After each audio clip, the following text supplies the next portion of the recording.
Hi everyone, it's Haley and thank you so much for joining me for more plant care tips. Today we're going to be talking about different types of lighting in your space for your houseplants.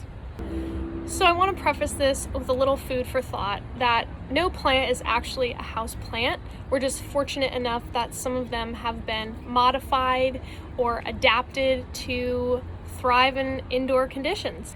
As fortunate as we are that we can bring these plants into our home, lighting is still such a crucial part of their success and happy growing. So I want to walk you through the different types of lighting in our spaces today.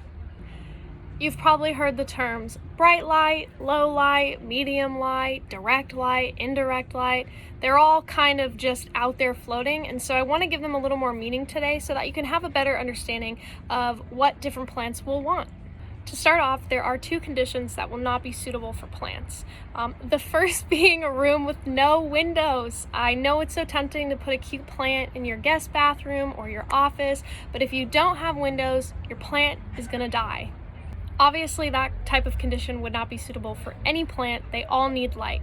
But a condition that is specifically not suitable for houseplants would be bright, direct sunlight. When we say bright light, we mean filtered light. So what I'm in right now is bright light. You can see me. It's beautiful, filtered light, but there's no direct sun blazing down on me. North-facing windows are going to be providing the weakest intensity of light for your plants. So you want to offer something like peace lilies or sansevierias or anything that is adequate for lower light. But lower light should not be confused with no light. Keep in mind that the farther away from a window your plant is, the less light it's receiving and the more challenging it is for it to undergo photosynthesis, and it could ultimately lead to yellowing, leggy growth, sometimes even your plant staying wet for too long.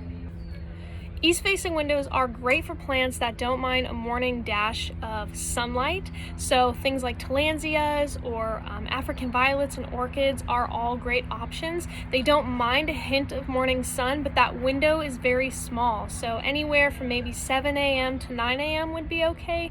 Anything beyond that, the sun gets pretty intense and could actually burn your plant.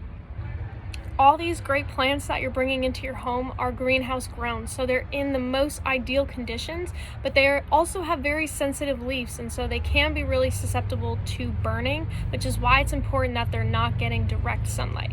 West-facing windows are great. It can get a little tricky in the afternoon once you have that really intense afternoon sun. And again, there's a small window in the afternoon once the sun is a little less strong, maybe around 3 p.m. to 6 p.m. Would be okay.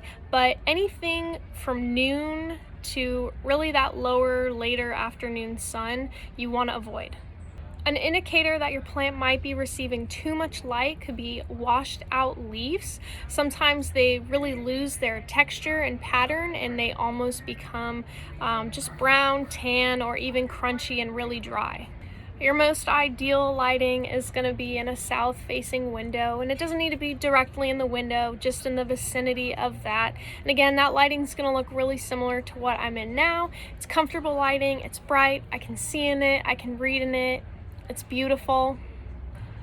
The placement of plants is not something we often consider because we might have that dark corner that a palm will just fill perfectly, or a little nook on a shelf that a succulent may look beautiful in, but those results are only going to be temporary, and it's important to think about the long-term care, especially if you are investing in a plant. You want it to look its best, and so make sure that you are giving it adequate lighting. Luckily, many houseplants are actually quite hardy, and even those that are a little more particular will give us a sign that they're unhappy in their location. So always look out for yellowing leaves. That can especially be an indicator that your plant is too far from a light source, especially if they are yellow on the lower leaves. As I always recommend, just doing a really quick Google search of the new plant you've picked up can give you a quick idea of the lighting conditions that it wants, and it'll help you get off to a good start rather than running into problems and trying to make adjustments later. As always, I hope that you found this video helpful, and thank you so much for watching.